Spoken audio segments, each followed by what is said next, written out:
We are back with more NBA playoff coverage, and in this one, I will be covering all the Game 5 action. To get things started, we'll move on to the Pistons and the Knicks on Tuesday, where once again things started out looking like they were going to produce an absolute slugfest once again. Honestly, both teams are doing a great job of playing fundamental basketball in terms of crashing the offensive glass. The Pistons are especially doing well from this regard with Jalen Duren early and often in this game, and obviously Mitchell Robinson is a beast on that front in his own right.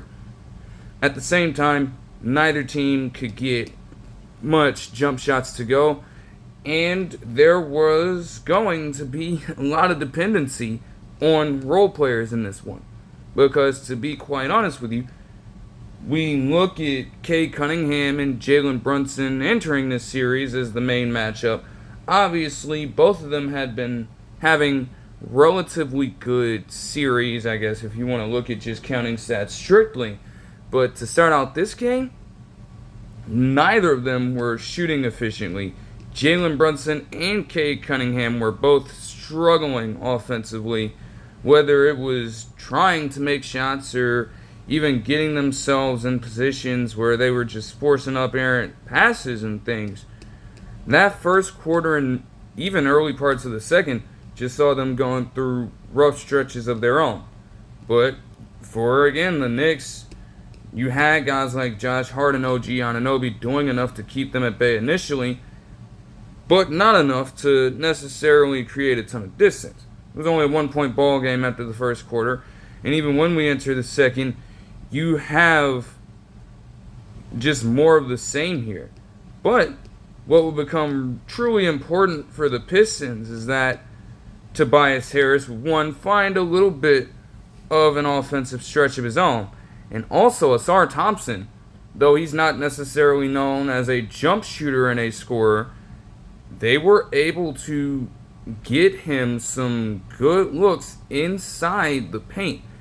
And he just converted time and again. It felt like he could not miss from that range. Just a string of them across multiple possessions. Dennis Schroeder would even help to take some of the load off. So the Pistons guys were certainly there. And Jalen Brunson would get a late bucket to tie up the game. Then Karl Anthony Towns getting a pretty good layup to put them up by 2 near halftime. However, with Tim Hardaway Jr. free throws being made, it still remained just a 1-point ball game going into halftime. So, naturally, teams were going to win this in terms of, again, winning the battle on the offensive glass, in terms of forcing some stops consistently to continue to let your stars work their way back into the ballgame. And to be honest, after Dennis Schroeder had 7 second quarter points, it felt like the Pistons could honestly do this. And to be fair, they did for a time, as they were able to bounce out to a relatively solid lead by the halfway point of this third quarter, pretty much, with around 5 minutes and 24 seconds left. Another Asar Thompson dunk led to them taking a 9-point lead, and then a free throw from him extended it to 10. But the Pistons continued to allow themselves to sink their opportunity, because they would find themselves in spots where they made truly good defensive stops, but all of a sudden their defensive rebounding weakened. They weren't boxing out, they weren't accounting for Mitchell Robinson, and he was just able to terrorize them single-handedly. He gets them within 1. Now, you have them pushing the lead back up to 5 eventually before Mikal Bridges somehow manages to get the lead down to 3 off of a pretty improbable shot, all things considered. And then the Knicks from there just continue to go on what would end up being a 29-21 run.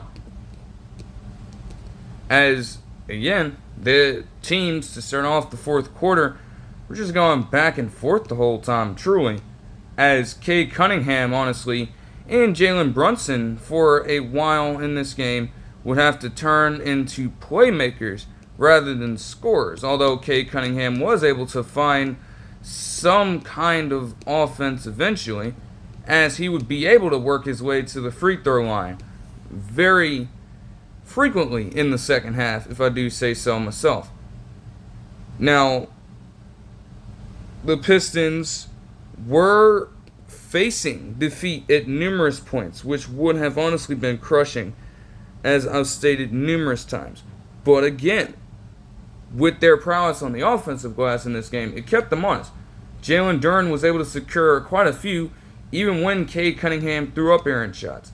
Amen Thompson was frequenting the paint with the utmost urgency, getting in there for the boards.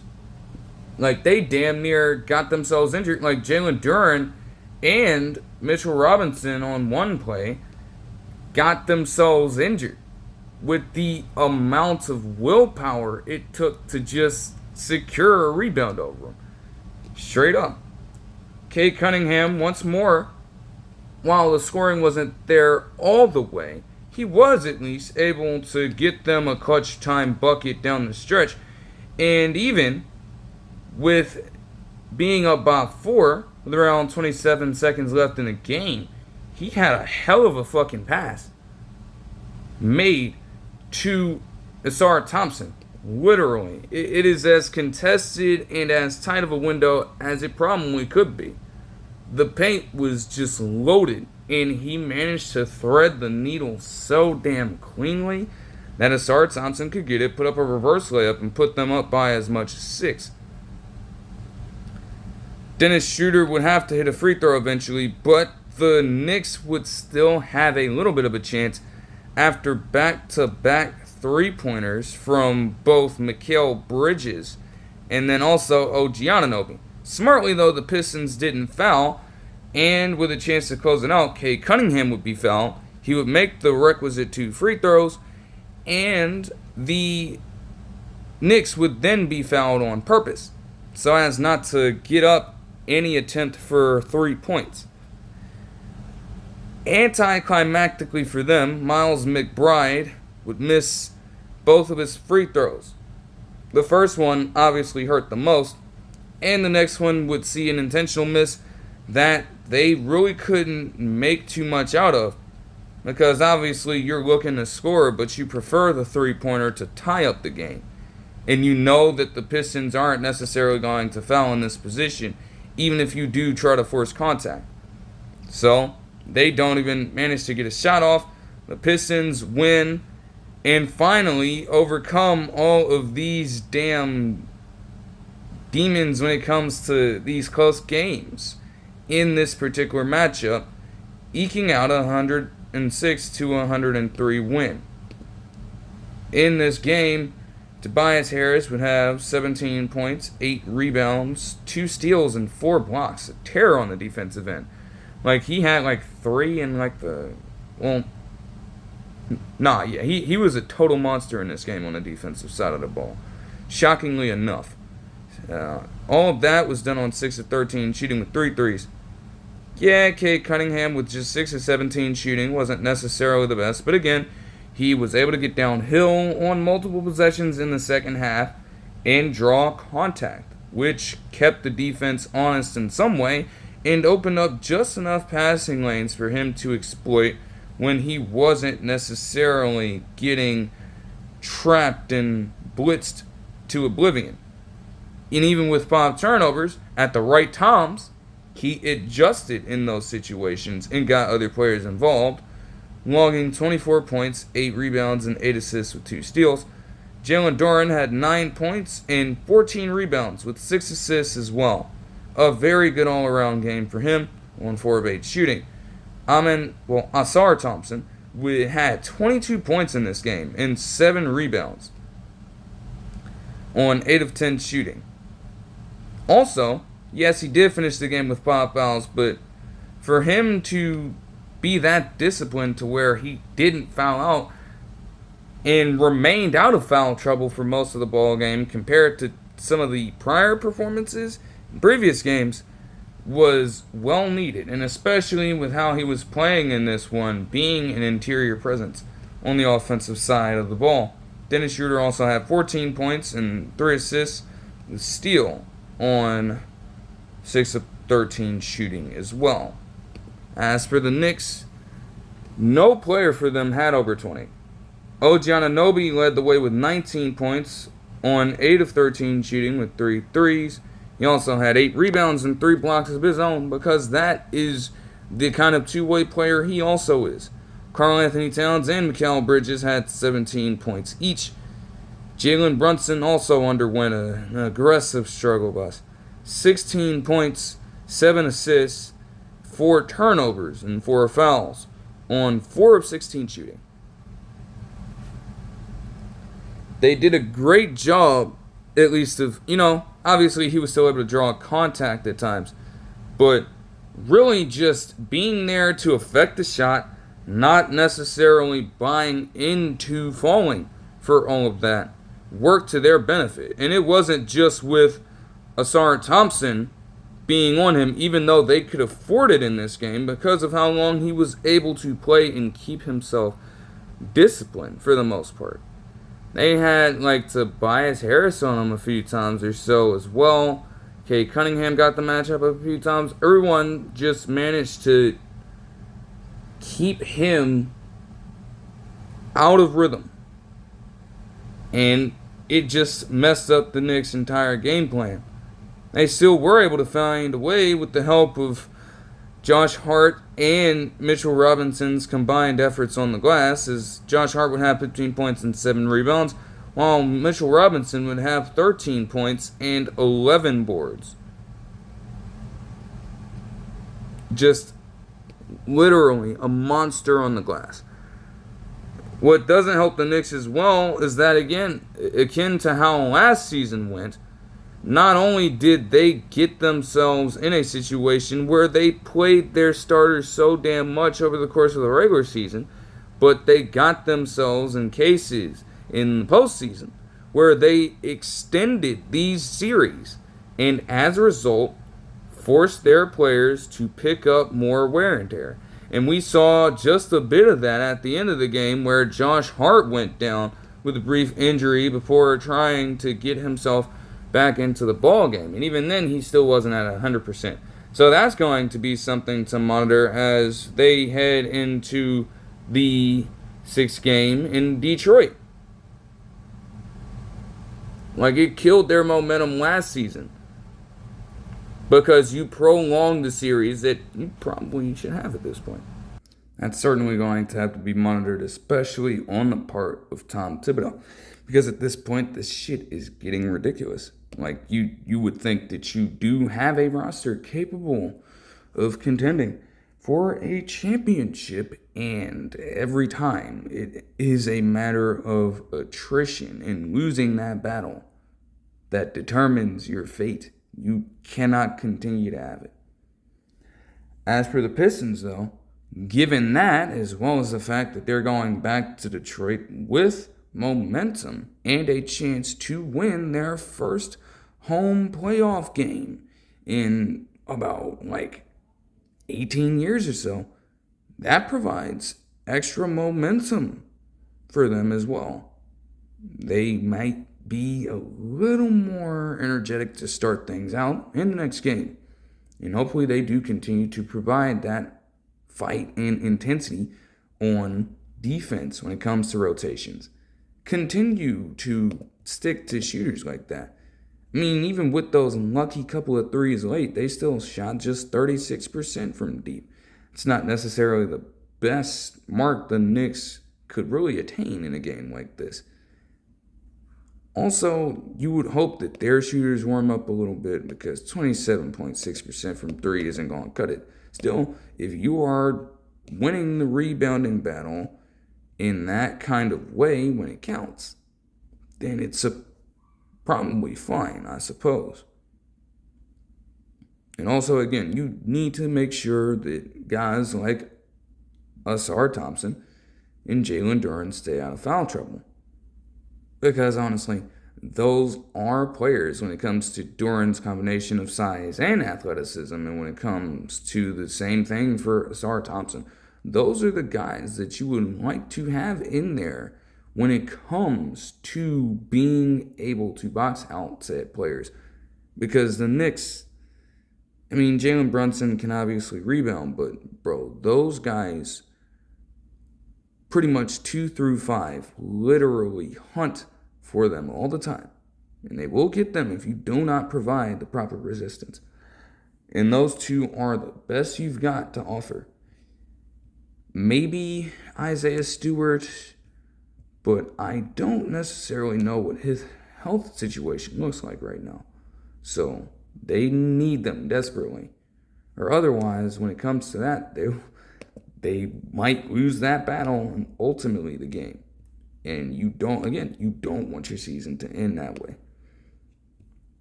But it's a very solid win for now. Moving on to the Magic and the Celtics from Tuesday. It got real bad real quick. Like, literally, for the longest time, the Magic had a lead to start out early. And typically, when it comes to a team built like the Magic, if you can get early momentum, you're probably going to be able to finish out the game strong and finish out the game on top. Yet this game was close the entire time, and still the Magic had a slight advantage. And then for whatever reason, as the third quarter started to progress, the Magic just collapsed for whatever reason, and I don't really understand why.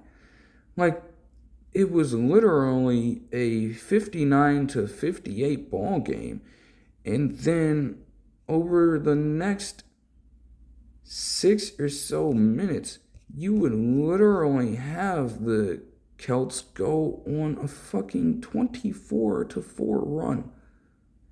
And that run would continue to open up the fourth quarter after just giving up 13 overall points in the third. Peyton Pritchard was just hitting fucking threes left and right. Like, this game was a culmination of everything. They did get blown out in one game, but outside of that, they played the Celtics close.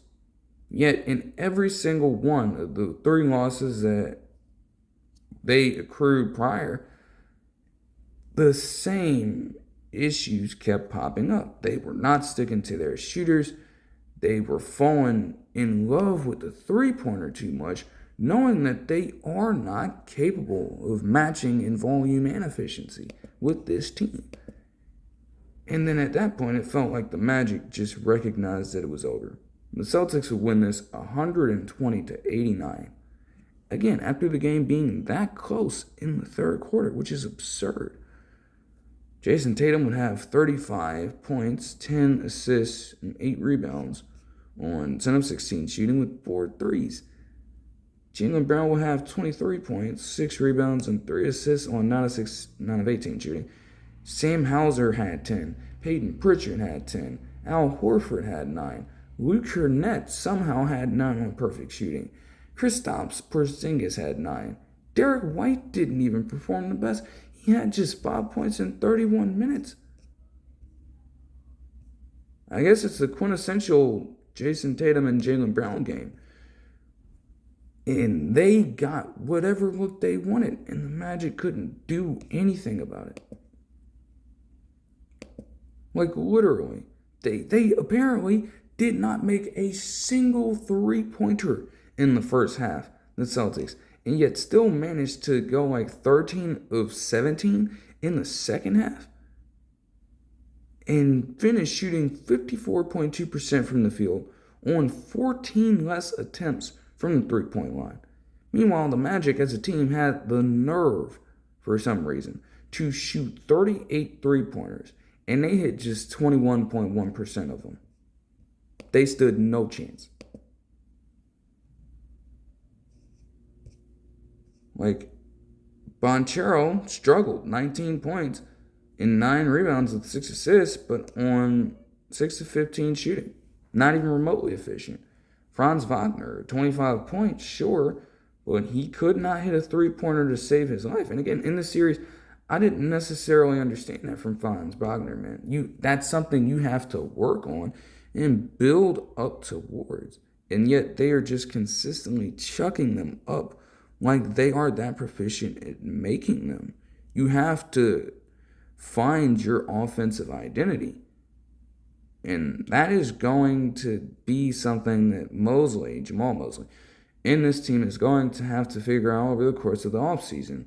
They're going to have ample time to do so heading into the regular season next year as well.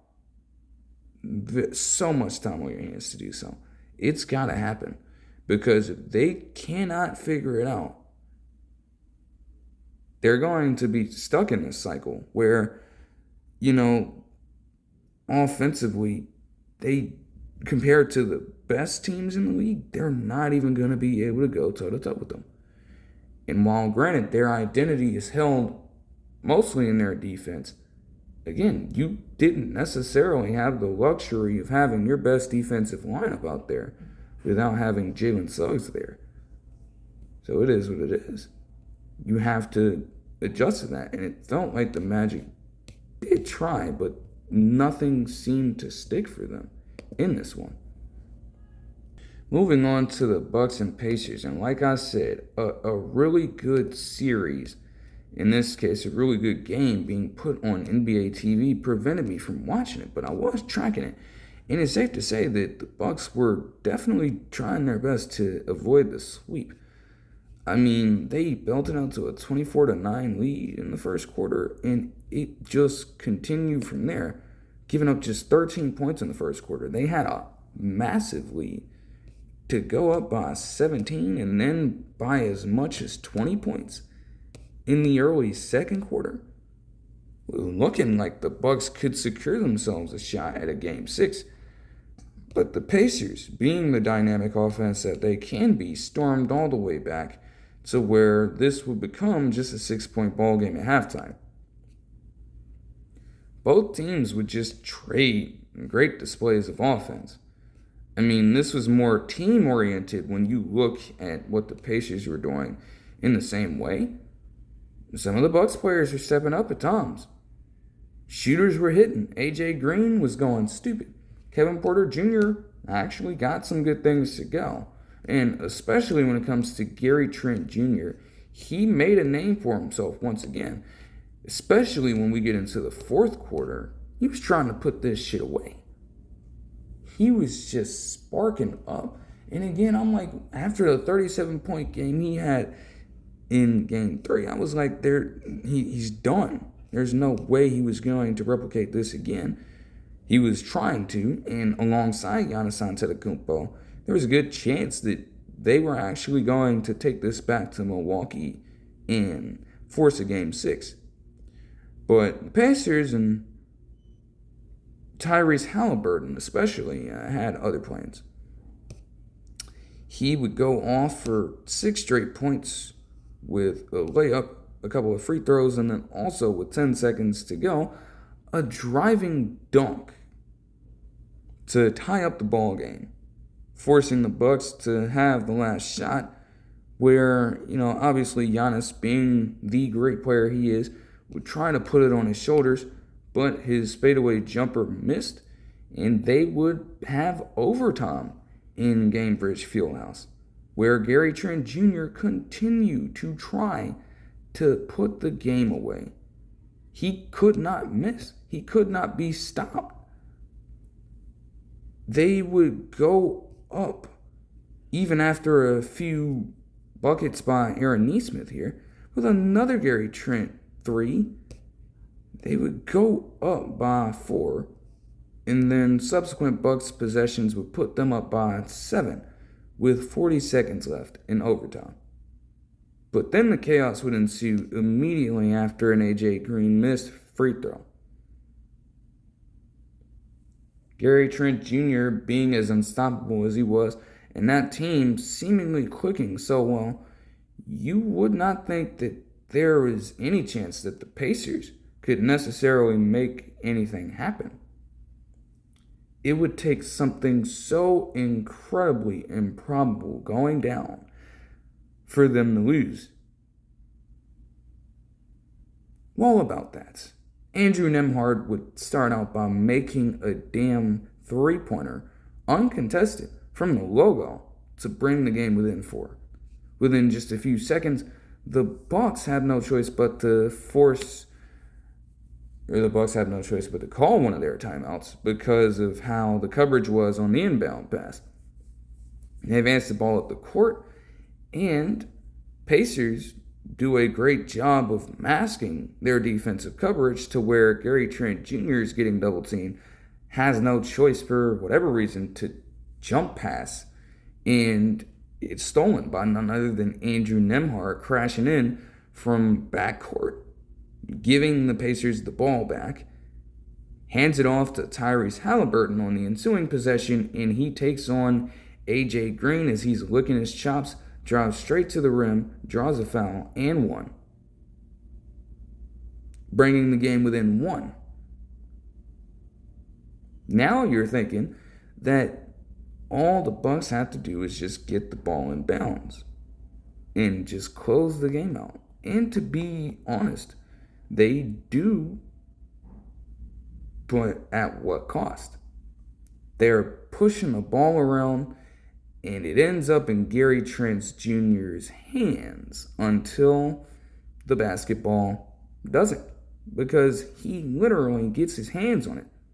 But he has to go so low for the ball that I guess he just wasn't necessarily expecting it, and it slipped right out of his hands, right out of bounds, giving the Pacers the ball back yet again.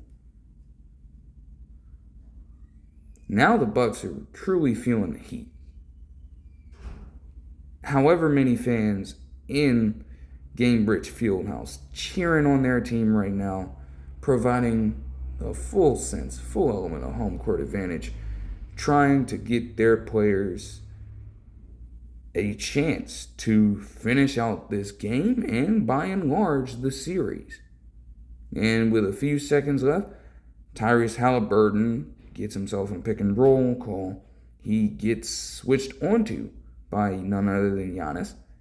And with a few hesitation moves, as one of the broadcast team members said in one of the earlier games, herky-jerky moves, he gets right past him. And he goes up and under with the layup as Giannis is trying to contest it, and as Kevin Porter Jr. is trying to distract him as well. And with just 1 or so seconds left on the clock, he gets in the dagger. With no timeouts left because of their earlier mistake, the Bucks had no choice but to throw up a heave that airballed. And as a result, the Pacers and Tyrese Halliburton would clutch up a wild win to close out the series, 119-118. Before I even get into the numbers here, there's one that truly stands out, because there was a graphic that I had seen yesterday relating to this that is absolutely insane.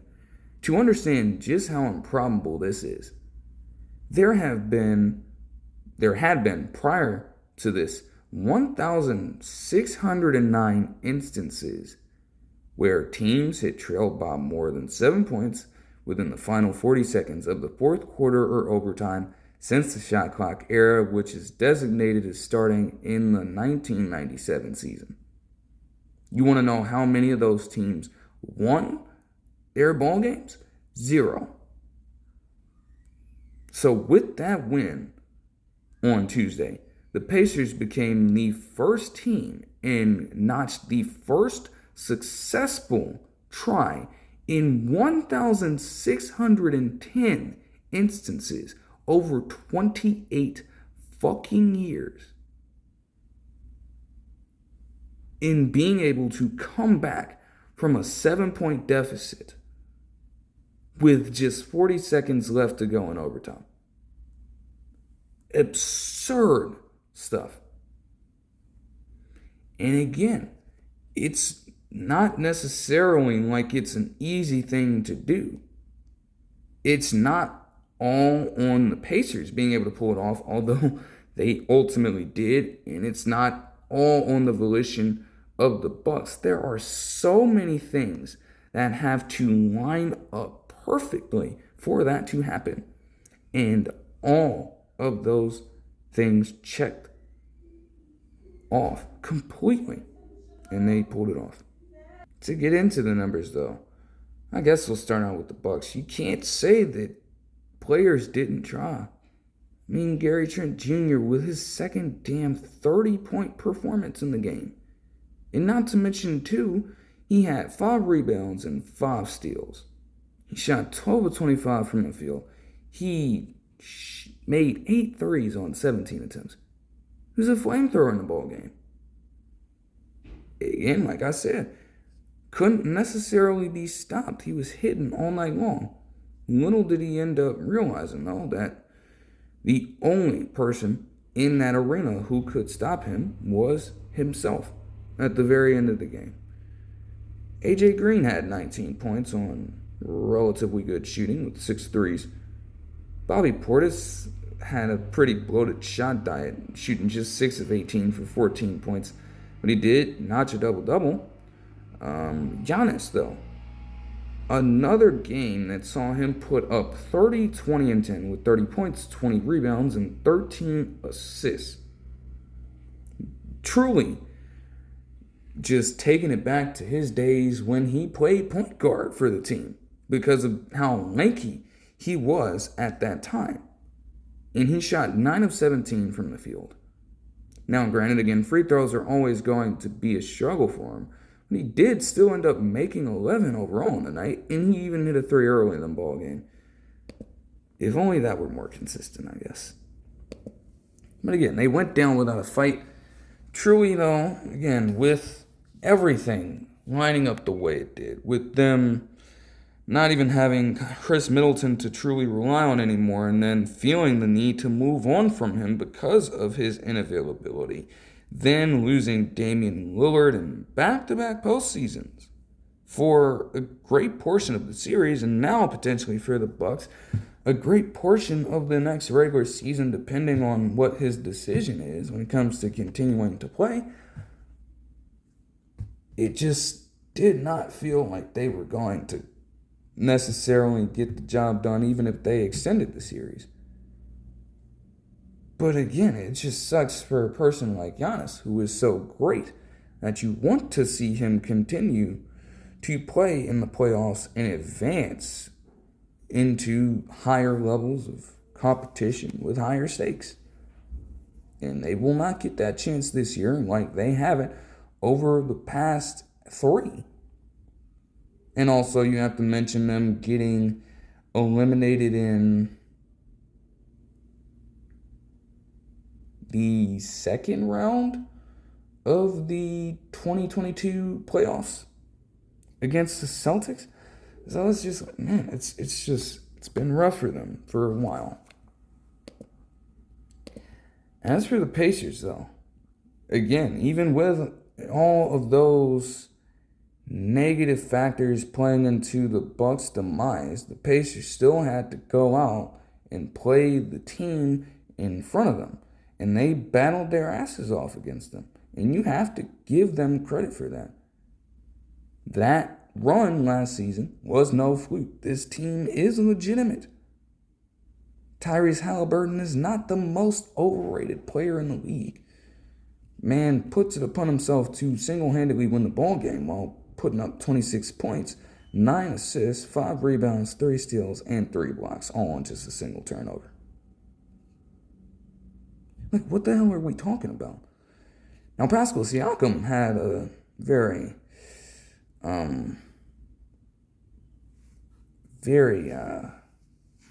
bad showing for his standards since he's been an Indiana Pacer. I mean, just 10 points, 4 rebounds, and an assist in 41 minutes on 5 of 12 shooting.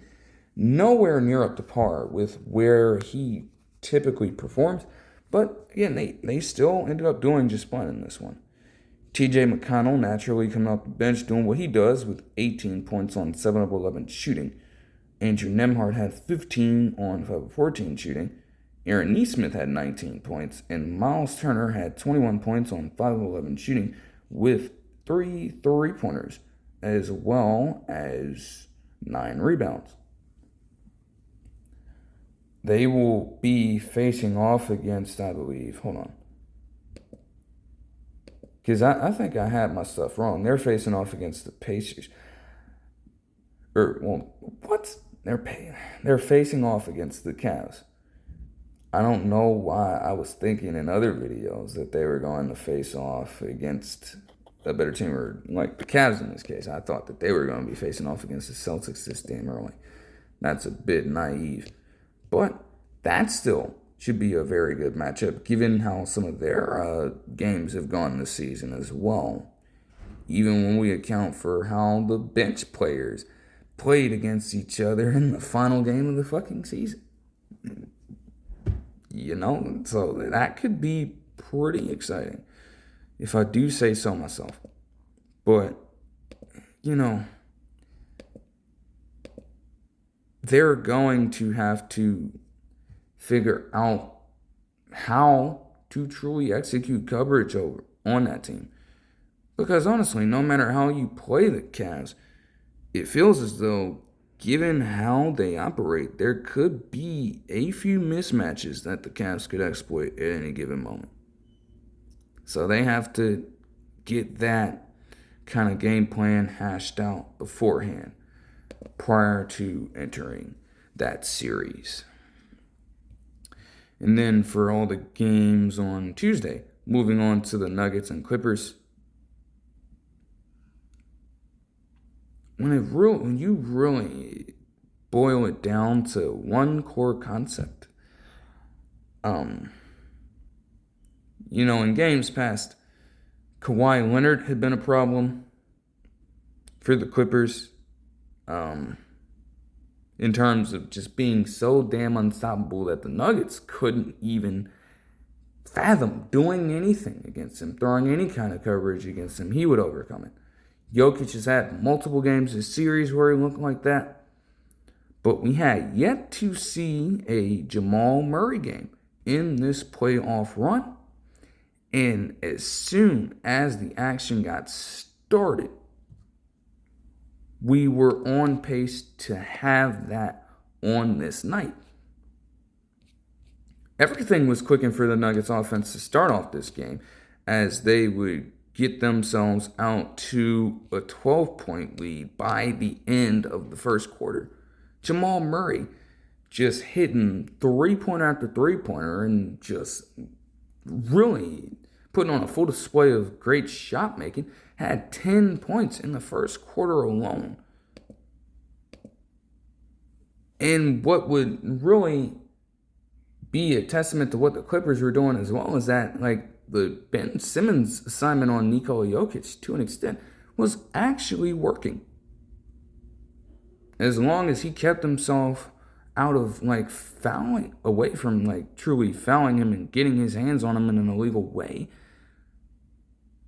most of the shots that Nikola Jokic took in this game were made extremely difficult on the part of the overall Clippers defense. Even when he would get himself in the paint, there was some form of protection to either stop him in his tracks or, alter the shot trajectory at the rim. Not necessarily protect the rim, even though at some point later in the game, you had Nicholas Batum block a shot on him somehow. But that's neither here nor there. To the Clippers' credit, though Harden was having himself a bit of a struggling match, they did try to keep the game very competitive. And even though they would get the slight advantage over the course of the second quarter, Jamal Murray's shot making just continued to expand from there. You even have Westbrook getting inspired to do the same. This man hit multiple 3-pointers from like the corner, and I think like one from the wing in over the course of an 11-point second quarter for him. No matter what assignment either of those guys had as guards, Clippers just couldn't do anything about it. And it kept them without chance to truly take over the lead just yet, as they would be up by 8. Now, again, the third quarter would see the Nuggets continue to lean into matchups and just mismatches, as you would have Jamal Murray just get out and scoring right away. You would have Michael Porter Jr. even deciding to not just chuck up 3-pointers, but actually barrel down in the paint like the 6'11 man he is and get some rebounds on the glass. Christian Braun would continue playing exceptional defense on James Harden, which forced another easy drive for the Nuggets offense, which would happen over the course of a 21-14 run for them by the end of the third quarter. And with that being stated, they would go up by as much as 15. Now, again, even with Nikola Jokic not necessarily doing anything from the scoring front, the fact that they got out to this high of a lead despite that is a great reflection. If that is consistent, that could be a problem for teams that face them in the future. Now, even with that being said, though, the Nuggets would allow the game to get back down to double digits again, but not before another flurry of points would come, including a sequence where Christian Braun would get a buzzer-beating, or near buzzer-beating, 3-point jumper and a defensive stop all in one fell swoop. Then you would have Michael Porter Jr. open up the fourth quarter with another 3-pointer, increasing the lead to 19, and getting an and one to get the lead back up to 19 after Derrick Jones Jr. would try to respond with a 3 of his own. Jamal Murray, even with Ivica Zubac trying to make a dent, it wouldn't happen because he would get it right back up to 20. And then being up by 20 with a lead of 110 to 90. Then 22 with a lead of 112 to 90. The Clippers would kind of activate a little bit of what they were doing in Game 4 down the stretch. Obviously, the Nuggets were up by a tremendous amount of points in Game 4 before subsequently blowing the lead and having to rely on a pretty improbable shot to come away with that game. There were elements of that here because the Nuggets would start to get themselves in cases where they were making lazy passes. Chris Dunn was also playing some exceptional defense as well, just hunting down people and just snatching the ball from their souls. Ultimately, the Clippers would get down the lead to 9 points. And then the Nuggets just recognized that they could rely on Jamal Murray in this game. So he would effectively put the dagger in their hearts, while also setting franchise history, which I'll get into in a bit, as they would go on an overall 15-8 run, which saw them eventually go back up by 20 points to where the Clippers just decided to put in the bench because they really didn't stand any chance at that point. Like, we really got Leonard Miller minutes, or Jordan Miller minutes in this game. You got Kobe Brown minutes in this game. Zeke Naji got some playing time. You got Hunter Tyson getting playing time. The Nuggets could afford to do it, though. They beat the brakes off of them, aided in large part by what Jamal Murray did, as they would win 131-115 as they try to secure Game 6 in Los Angeles. Jamal Murray would get himself a 43-point, 7 assist, 5 rebound, and 3 steal game, all with just a single turnover on 17 of 26 shooting with 8 threes. It marked the 6th 40-point ball game for him in a playoff match, which is now the most in Nuggets franchise history, as Nikola Jokic is second and the great Alex English is third. Michael Porter Jr. would have 14 points. Not necessarily a crazy game from him, but I will say, with how he got them, they're allowed 14 points. Nikola Jokic had 13 points, 10 rebounds, and 12 assists.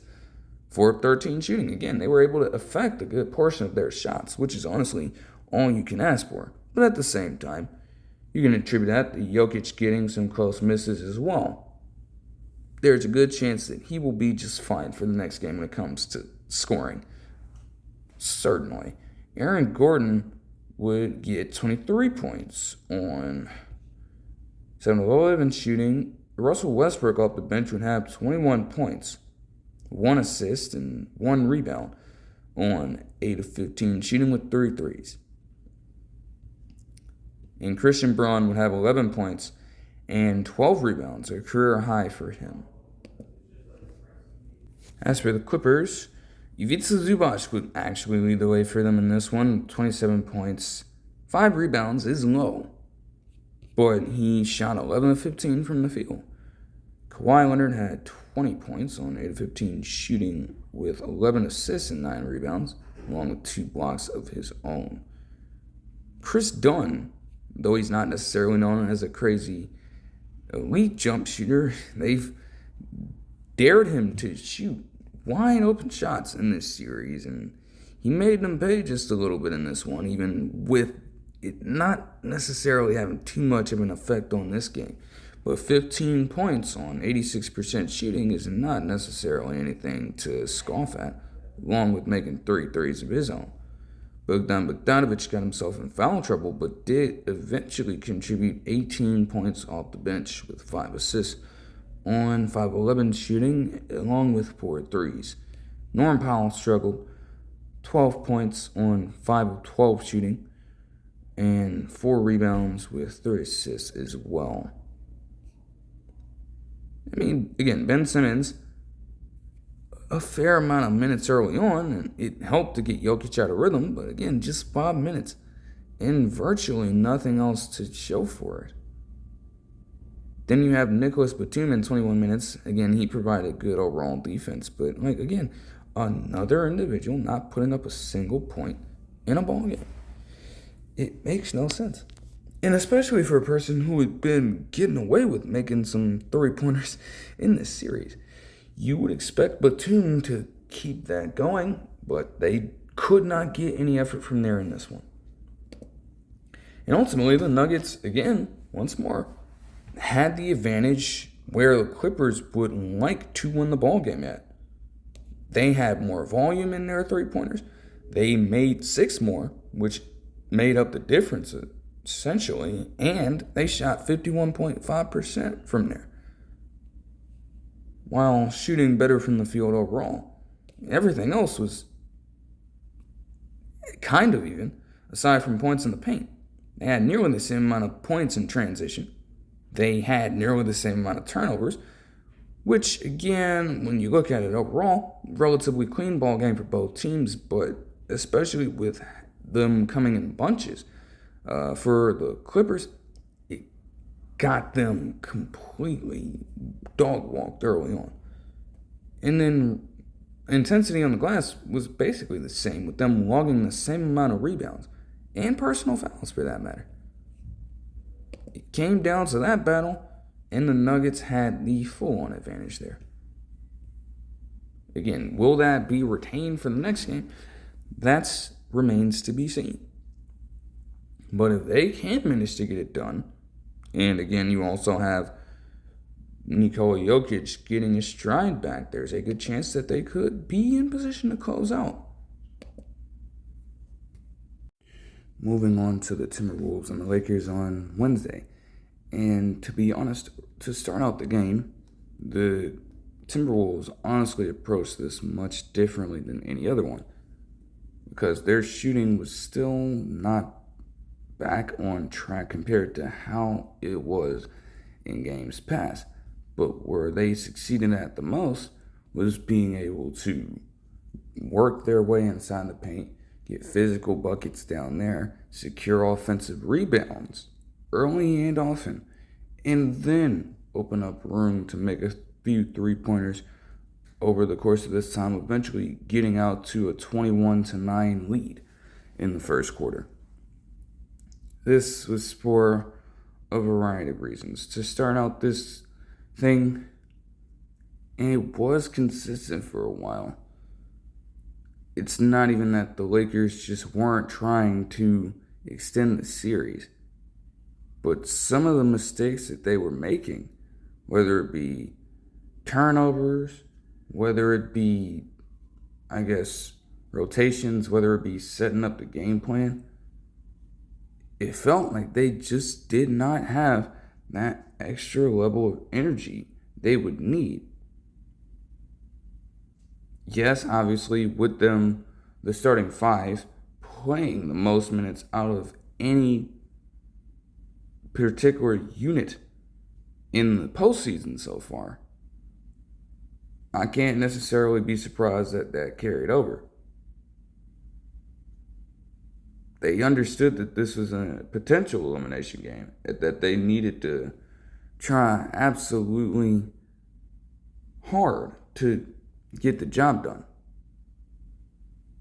It felt like their bodies just started to give up on them.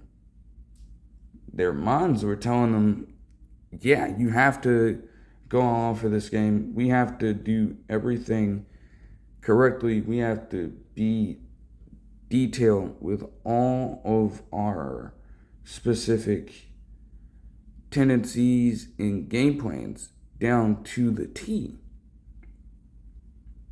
But the execution was just lacking.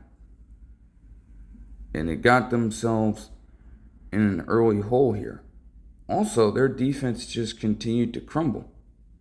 I mean, Rudy Gobert was able to have one of the hotter starts he's ever had in a playoff game, strictly because of their lineup. I mean, yes, he is 7'2", and while he does have his own problems, when your small ball center is Rui Hachimura, Gobert can surely do everything in his power to secure the necessary rebounds and put up a dunker, so it's not hard. No starting player on this squad for the Lakers that entered this game is over 6'8". It's too small to go up against a lineup like that, where obviously Gobert stands out as a pure rebounder, but it's not just him. Julius Randle had to be accounted for as well, and he was able to barrel down in the paint and affect the Lakers' defensive game plan earlier on. Naz Reid was able to get himself some rebounds as well. They tried putting in Jared Vanderbilt to solve the problem, and it still wasn't enough because he was still too small. It's yes, I do understand if you're J.J. Redick that you don't necessarily fully trust Jackson Hayes. And honestly, while everybody is giving him hell for it, I get that. I get it. Because he still leaves a lot to be desired when it comes to the defensive side of the basketball. And, he had been better offensively, but I suppose that you were looking for as much offensive firepower as possible. Still, it would have been helpful, given how Rui Hachimura would play the rest of the game, it would have been helpful for him to maybe come off the bench and provide you that same spark. Because, to be honest, they could not fully rely on their bench players in this ball game at all. They were running a very short rotation, which wasn't necessarily wise for a unit that was already fatigued. That's where I have the issue with J.J. Redick. And my biggest indictment on him would take place at the 2-minute and 48-second mark in the first quarter. Now, maybe you don't trust Jackson Hayes, but I'll be damned that you trust this guy over him. You see, Maxi Kleber was a very part of that Luka Doncic trade that sent him to the Lakers. And he came along, but he had been hurt for quite the long time. And in the regular season, he did not end up playing a single game with the team while trying to recover from injury. Then, at that point, he gets put into the ball game, making his Lakers debut. So you're seriously fucking telling me that you trust an often injured Maxi Kleber, who had not logged a single minute with this roster, making him devoid of any potential chemistry, any potential skill, any potential IQ on the basketball court. Because naturally, for a person who's been out of the loop of full game speed and full game action for that much time, he's going to look lost out there at points. And surely enough, that's exactly what happened. But I digress. You trust him to make his playoff debut over a man in Jackson Hayes who does still have issues, but had still taken a stride since the trade deadline, since Luka Doncic got there. And at the very least, given how they were running their defense, because honestly at that point, it would have been better for you to switch to a different formation. Why consistently go man to man with your defense, knowing that none of the players you started can truly handle Rudy Gobert in the interior? At least Jackson Hayes can offer a sort of big body to counter Rudy Gobert. At that point, it's just a matter of playing up to his size. But the physical presence is there.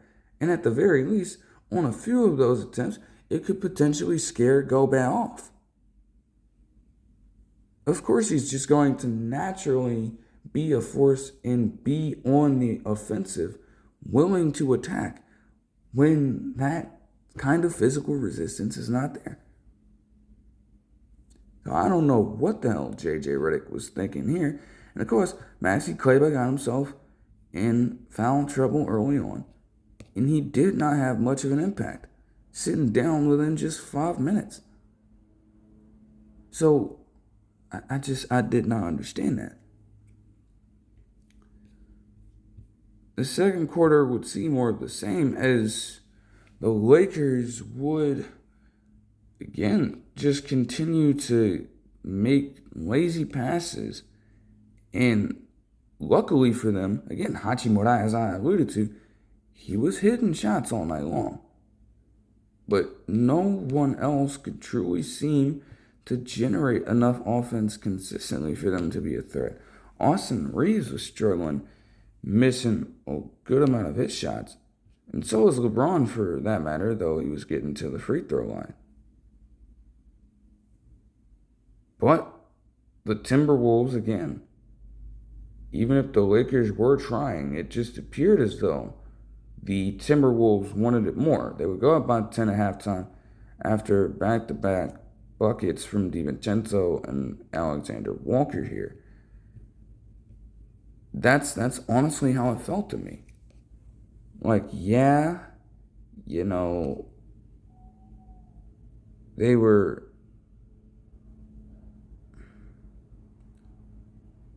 not necessarily keeping up with their three-point shooting pace. But Anthony Edwards, though he wasn't necessarily scoring a ton, he was getting other players involved. And he just walked around with that mentality throughout this entire time, which is really just a testament to how he has grown as a leader in the organization over just this season. Because again, he understands the job that needs to be done and recognizes that it's going to take the entire unit to make it happen. It's not just going to happen solely off of his back. That trust he has gained in his teammates after not necessarily having the greatest chemistry from my perspective early in the season. They've built that. And it would continue as Rudy Gobert would continue to get layup and dunk after layup and dunk and offensive rebound after offensive rebound. Because again, no resistance for the Lakers whatsoever. They tried to make this close. But those extra opportunities, even though they did temporarily take a lead, ultimately allowed the Timberwolves to storm right back into it and continue to keep the Lakers playing their brand of basketball and not the other way around. They were able to control the pace the entire time, even when it felt like the Lakers could chip away a little bit. All this time, Gobert, keep in mind, had not had a double-double of 20 points and 20 rebounds since January 6th of 2023. He had one by pretty much the start of the fourth quarter, I believe, which is insane to think about. And at that point, he had a career high 24, or playoff career high 24 points, which is asinine. Like, there's no way that they get bounced out by Rudy Gobert. But again, without proper adjustments being made, he got himself into a rhythm. And at that point, I suppose he just could not stop feeling himself. He was very effective around the rim, too, which is something that's not usually all too common for him. Even with all that being said, the Lakers would keep themselves in it. They did manage to take a small lead, but then they just collapsed. I mean, they couldn't hit a shot to save their lives. They couldn't protect the basketball when it mattered the most. And then they started to give open shooters a chance to make their shots without any thinking whatsoever. Like Hachimura gets a clutch three-pointer, all things considered, and then they allow Michael Conley Jr. to get one from the corner, uncontested.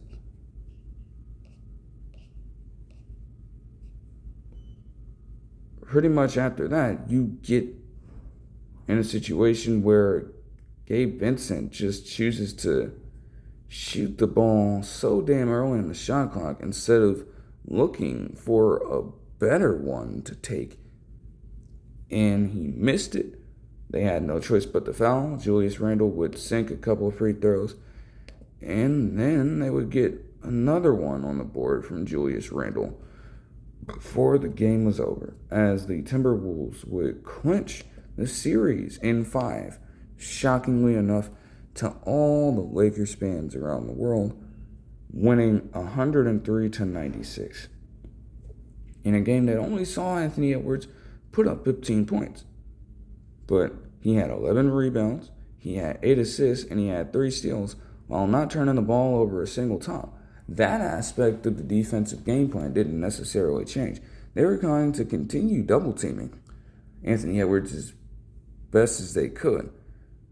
But again, he mostly looked to facilitate. He did take a good amount of jump shots though, but he was not efficient at all. 5 of 19 shooting, no threes on 11 attempts. Still, with the mere threat of him being able to score at any moment, they got absolutely baited into doing so. So they continued to collapse and give other players a free lane to make it. Also, with that much focus, again, it opened the floodgates for a Rudy Gobert legacy game. Seriously. There's no other way to say this. He had 27 points and 24 rebounds with 2 blocks, which are both, with the aforementioned points and rebounds, playoff career highs for him. He's never in his life had a game like this. And then he proceeds to do that on 80% shooting inside 2-point line. Seriously. Julius Randle also had 23 points on 8 of 16 shooting with 5 rebounds and 4 assists. Just 14.9% shooting from deep for them on 47 attempts. Neither team shot the best whatsoever. But that's just a testament to how the Timberwolves managed to win this game. They dominated the glass, and they dominated inside. Quite the shift from their ways of winning earlier on in the series. And the Lakers, again, for a number of reasons, whether it be their personnel assignments, whether it be their fatigue, they did not have the extra firepower they needed to pull out a win. It's not necessarily something you can put your finger on, but it is a horrible look for a team that was, albeit after the Luka Doncic trade, can pretty much projected to be championship contenders at this point. But they could not get enough done. Luka Doncic had 28 points and 9 assists with 7 rebounds. LeBron had 22 points, 6 assists, and 7 rebounds. Hachimura was pretty much their ace in the hole. I mean, 23 points for him on 9 of 16 shooting and 5 threes. Offensively and defensively, I suppose, he did all that he could do. And still, it just wasn't enough. It takes more than one player in an instance to get something like this done. Like even in the last 3-1 comeback that LeBron had, he had necessary help at the right time.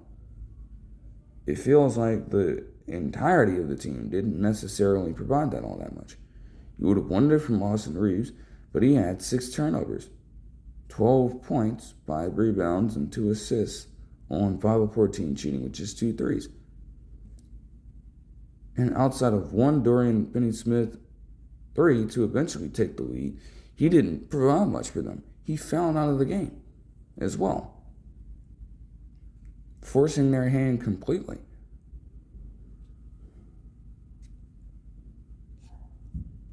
So the Lakers are certainly going to feel this one. It's a tough loss, obviously.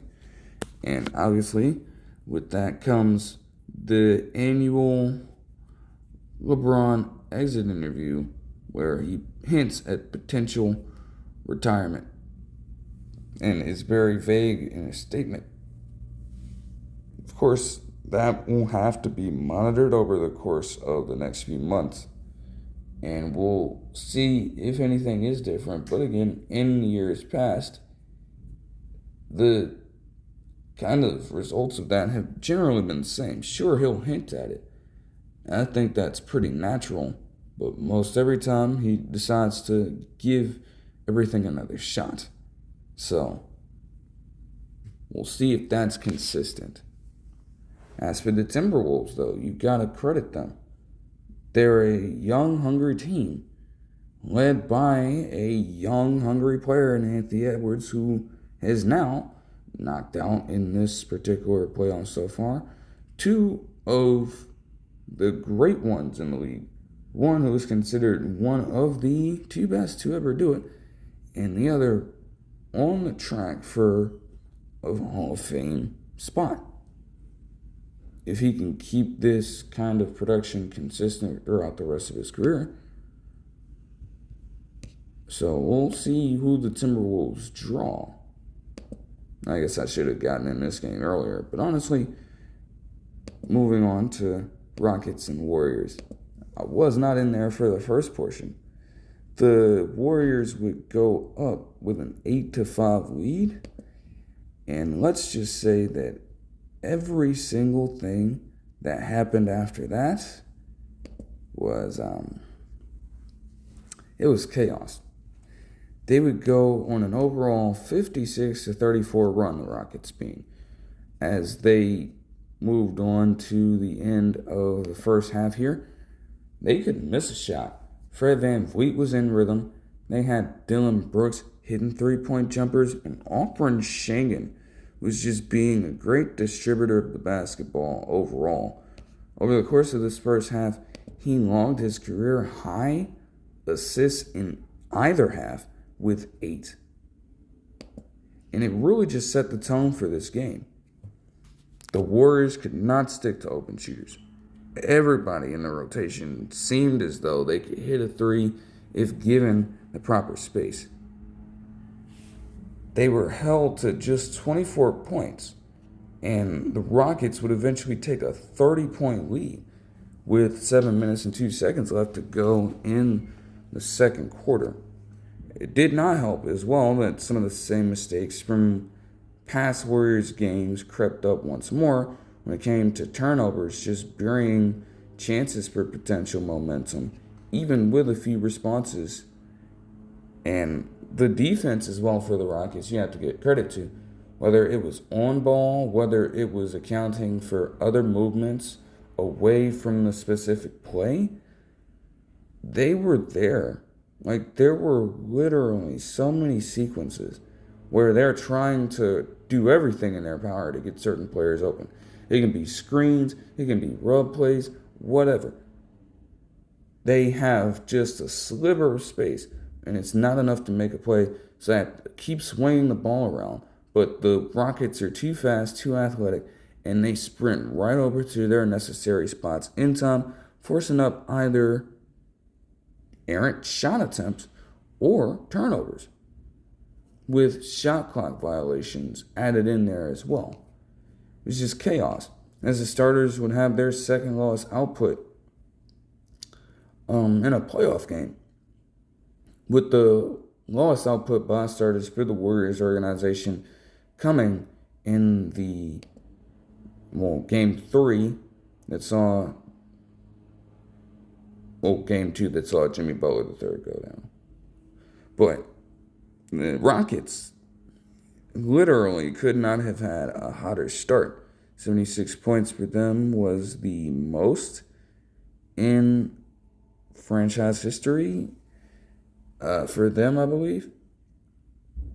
And really, for a good little while, they could keep this up because they eventually reached 100 far before the Warriors could even get over 75. So at that point, the decision was ultimately made to where there just wasn't really a chance for them to come back. And so they would have the bench players sub in with a good amount of time left in the third quarter. And then all of a sudden, the bench players would make a little bit of a run, as overall they went on a 21-7 run as the fourth quarter got underway, which I guess forced the Rockets' hand, because being down by 17 and potentially surging, even with the starters not coming back in at that point, which I did question if they were able to make a run like this. Did he have faith in the starters to try and get back from that range? The answer for Kerr was no. On the other hand, Ime Udoka, I guess, got scary as shit, because he decided with around 8 minutes left to put in the starters again after seeing their lead decrease to 17. It got as low as 12. 13. Ultimately, that showed me a lot. Again, I thought, honestly, that the Warriors were going to be fine for the next game. Anyways, because as I'll mention later, a lot of that hot start is really just not on par with what the Rockets have been doing. And a lot of it was caused by just blatant Warriors issues that honestly can be fixed before the next one. But that's neither here nor there. Either way, things will get chippy with the bench unit also. And it's like, You need your starters in to close out this game because you how scared can you be at that point? And that just revealed a lot to me. If that can happen with the bench, if the Warriors get off to a much cleaner start, can only imagine what the hell would happen in that situation. But the Rockets would eventually close it out, winning 131 to 116. What was the Warriors' undoing in this one to start out were free throws.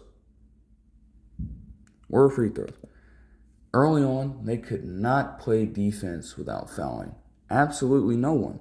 To the point where, quite literally,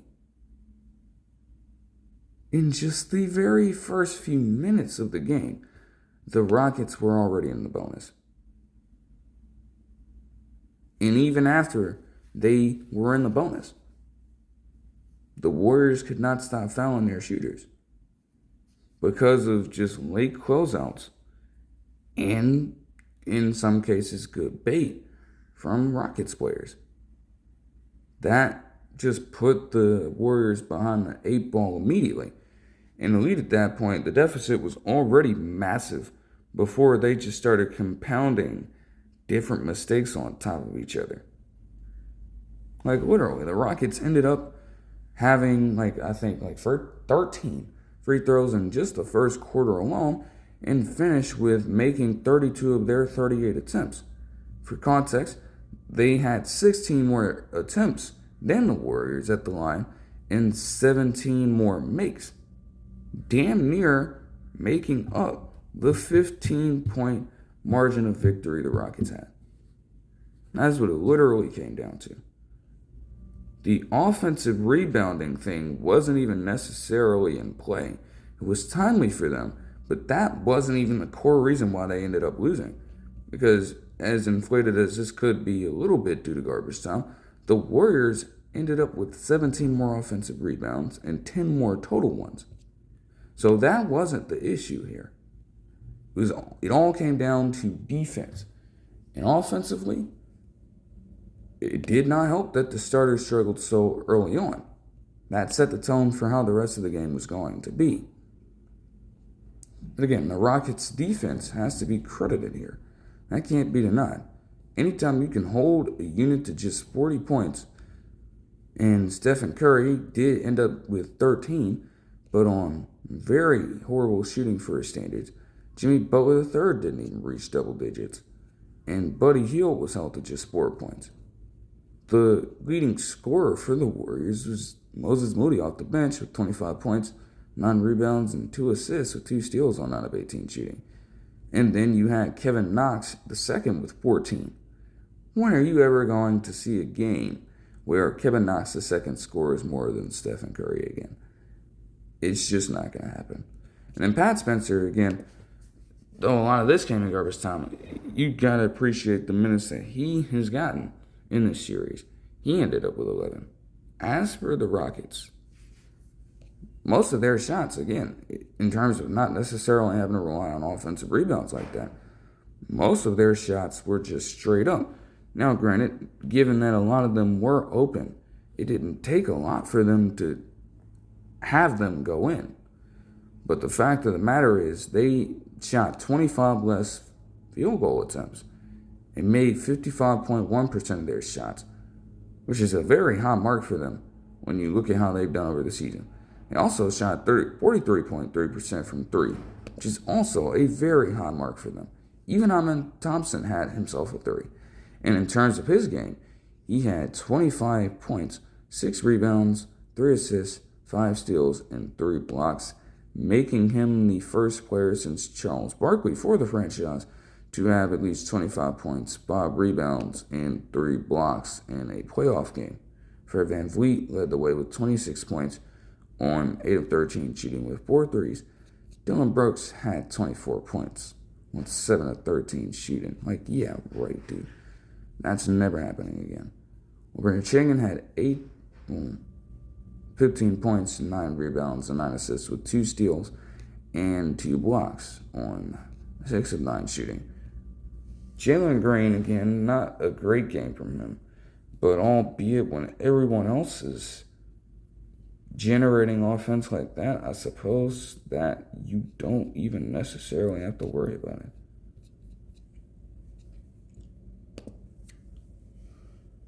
So definitely a tough loss for the Warriors, but at the same time, given how they tend to operate, and also given how the bench performed in the game, I'm sure that they will be more than fine heading into the next one. But that'll do it for all of the game action. As for a couple of developments here, Stephon Castle of the San Antonio Spurs would win Rookie of the Year, which is well deserved, though a class necessarily did not have a true star. It appears as though Castle, there are some guys here, Castle being one of them, that could emerge as pretty solid players in this league. His efficiency, especially from deep, wasn't the best, but for him to have 14.7 points and 4.1 rebounds, 4.1 assists, with 3.7 rebounds per game on 42.8% shooting, while also being able to play very good defense for any sort of rookie. It did give the Spurs a grand opportunity to look into the future at their next potential true point guard. I don't know where CP3 stands. Even he was at one of the games yesterday that I'll be getting into, but with him still potentially mentoring Stephon Castle for another season, there's still so much that Stephon Castle could truly learn. He has an amazing trajectory that he could take if he just applies himself and continues to play like the dog that we know that he can be at moments. That becomes more consistent, you're going to have to watch out for sure. As for the most improved player award, it was a pretty stacked list. But ultimately, the player that I thought probably should win it did, as Dyson Daniels would receive the award after putting up career high numbers across the board.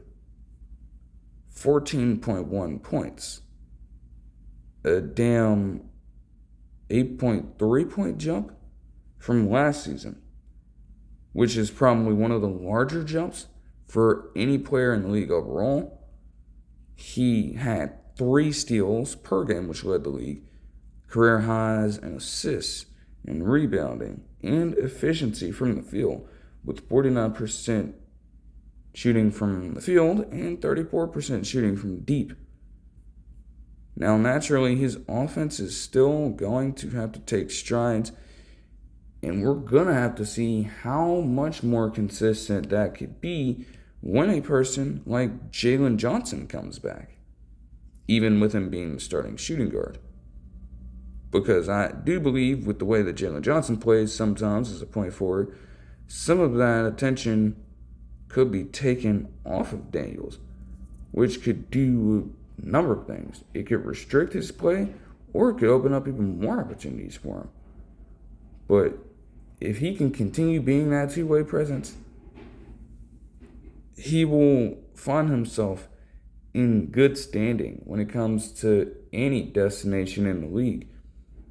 I don't know what it may look like for the Hawks in years down the line, but he's going to make himself a hot commodity if he can keep that going. But that'll do it for this video. I hope you guys enjoyed it, and I will see you guys in the next one. Peace.